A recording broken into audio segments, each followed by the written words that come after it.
Brother Rotus, take it away this morning. Hey, my man Rufai, good morning to you. Good morning, Vimbai. Good morning, Ayo. Good morning to all our viewers out there. Quickly kicking things off with the Asian markets. Japan was on holiday yesterday, so they returned with a bang. Japan leading the equity space over in Asia, 3.45% for the Nikkei 225. You got the Shanghai Composite Index over in mainland China. That was down almost 20 basis points. Kospi in Korea up, Hang Seng in Hong Kong up, ASX S&P 200 in Australia up as well. Markets, of course, are going to be looking forward to PPI data coming out from the US, but really it's tomorrow, Wednesday, when we get CPI data from the UK and the US as well. We go to oil. Oil prices volatile. I think it was Vimbai or Ayo that already touched on the US. I think it was Vimbai warning Israel that there could be an imminent attack on Israel sometime this week. They've sent ships to that region, so they're on high alert. So that pushed oil prices up, but they did actually fall from that OPEC report. But let's quickly look at oil first. Brent crude not too long ago, 81.79. That's up. West Texas Intermediate, that's North American grade, about 79.65. Actually, it was at 80 and it fell back down below $80. Natural gas at 218. So we previewed this yesterday. The OPEC the OPEC reports.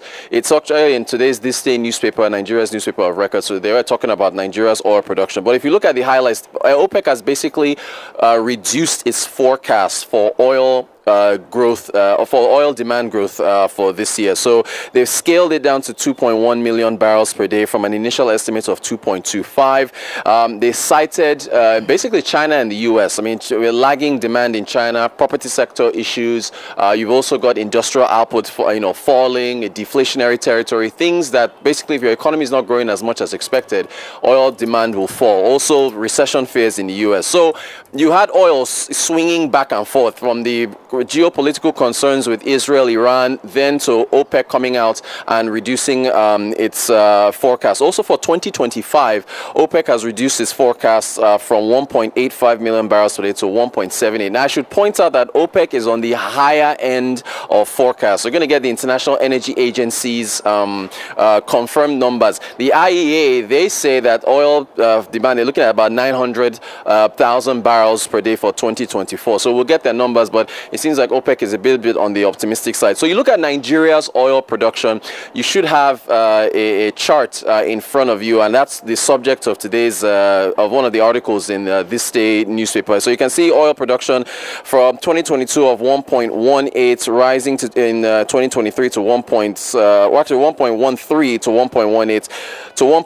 Then Q1 2024 1.3. It dipped and then climbing to 1.307 in July of this year.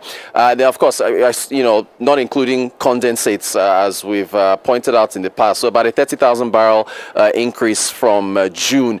Now, of course, we know we're below the OPEC quota of 1.5 million, and we also know that the government is targeting 2 million barrels per day. You know what the implications are. We need to get more foreign exchange. We need to defend our currency and end oil theft and the likes.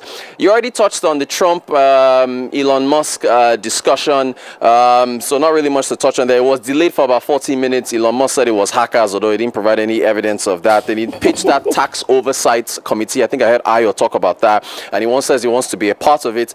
Now, it should be pointed out that Trump had an agreement. There's an agreement with Truth Social that he's not supposed to post elsewhere.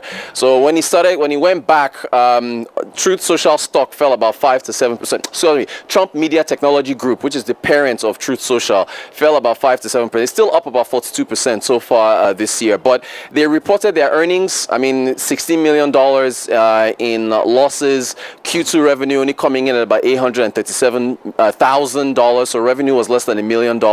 They cited legal fees of about $8 million. Also, technology fees of about $3.1 million associated with a streaming platform that they're launching. So the Trump Media Technology Group is still facing some issues in terms of revenue.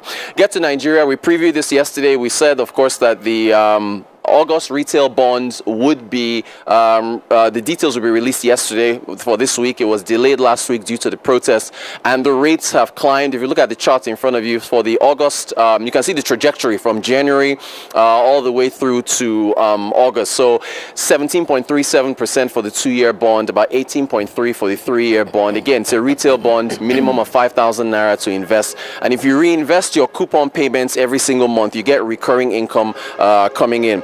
And then the Bank Directors Association of Nigeria, remember Mustafa Chike-Obi, the chair of the BDAN, did say that there would be a response to the windfall tax, that 70% windfall tax. So they put out a press statement yesterday after their board meeting, basically saying that the tax is excessive, it is excessively burdensome, and is ill-timed. They pointed to the recapitalization exercise that's currently going on.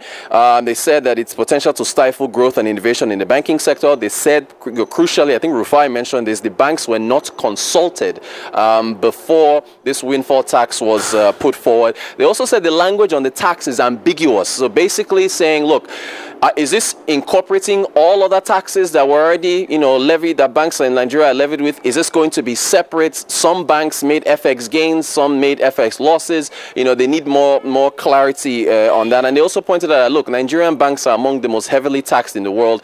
They talked about the AMCON levy, NDIC levies, and all the other taxes and so on. So that's basically our update. But, also one more thing, Vimba, I don't want to fight you this morning. You were saying something about Dangote Refinery. I don't know which headline it was in which paper. Selling fuel at 600 naira, we're expecting a crash. I think that price is the wholesale price leaving the refinery from 600 naira before you now add, whatever it is. As far as a crash, if diesel is at 1,000, let's be guided in what we're expecting PM's prices. God bless you, my brother Rotus. You see, you're a very blessed man. I say that every time. Because, you see, when they floated that story today and they said it's marketed, I say, is this another ngo? Because the landing price, the only thing, and let's clarify this for Nigerians, if you think petrol is going to come back to 160 naira per litre or 300 naira, you are deceiving yourself. We should never forget in this conversation that after subsidy removal, Nigeria also devalued its currency. The devaluation means that you will pay higher in naira. The only thing Dangote Refinery will do for you is it will eliminate the need for a landing cost and your freight cost because it is cracked at your backyard here. So, and if a landing cost is over 1,000 naira as we speak, when they say 600 naira, is that the price at the gantry where they are going to lift from? Right. Now you've been able to say it's probably at the price of the gantry. Because when you now add on the cost at which it's going to go to filling station and all of that, it becomes different. Nigerians should never forget, for all of those saying, petrol should go back to 100 and something per naira. Don't forget that after subsidy was removed, the currency was devalued. So it's not the value of 150 naira you have in 2023 that you still have in your hands today. The value of 150 naira in 2023 is about 60 naira, it's about, value of 150 naira, it's about 300 naira or thereabout today. So if you had 150 naira, what your 150 naira last year could buy you is close to what 500 naira can buy you today. Let's not always forget that in this conversation. And concerning what Mr. Chike-Obi said, he's spot on. Those are the concerns. If I were to further ask the question, that is this a difference from the other taxes that they say, okay, company income tax and other taxes that they've paid before? And also, don't forget that because of AMCON, most of the funds of the bank are sterilized already. Have it not been so? So we need to be able to know these things. Correct.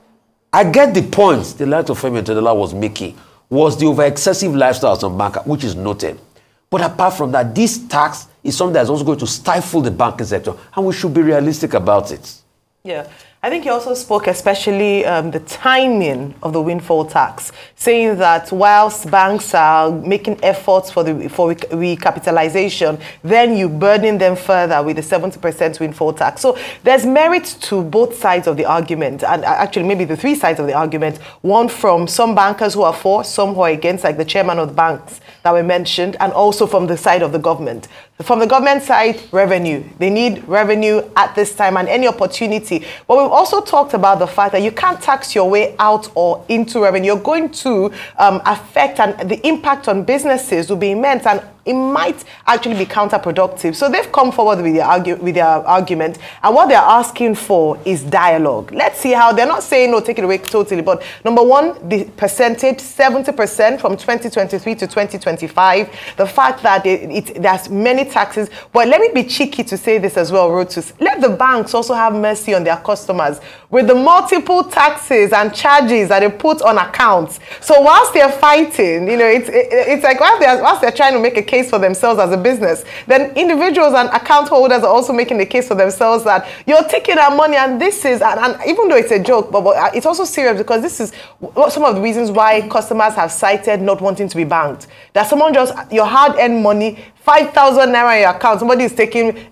card maintenance fee, this fee and all that. So when we talk about taxes, it should be across board. So while the bankers, and I hope they don't come for me here, but whilst the bankers are saying that they're putting forward their argument that the government should be, you know, they have so many taxes, TED fund, they have company, you know, Amcon and the likes, they should also remember that this burden is passed on to the customers who end up having to pay multiple charges on their bank accounts. So, you know, so many conversations there, but taxes have to be reasonable. You cannot impoverish businesses or plunge businesses into further trouble because you're trying to raise revenue for government. There has to be a win-win situation, and hopefully they'll come to the dialogue table.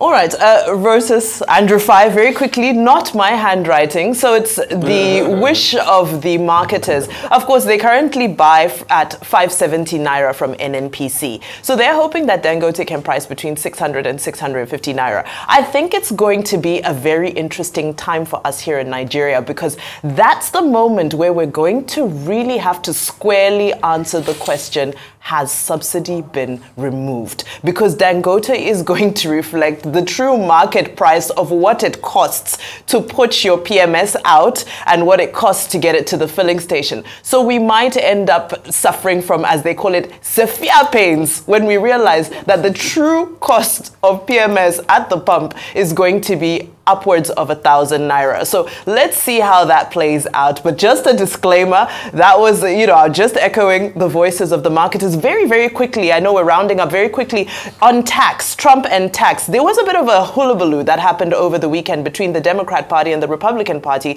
because Kamala Harris was in Nevada, and she declared that one of her campaign promises was that she will remove taxes from tips, you know, tips of those who work in restaurants, waiters, and so forth. However, this is Trump's policy that he first floated a few months ago. So there was a back and forth, because they were like, oh, did somebody copy my handwriting? Real quick,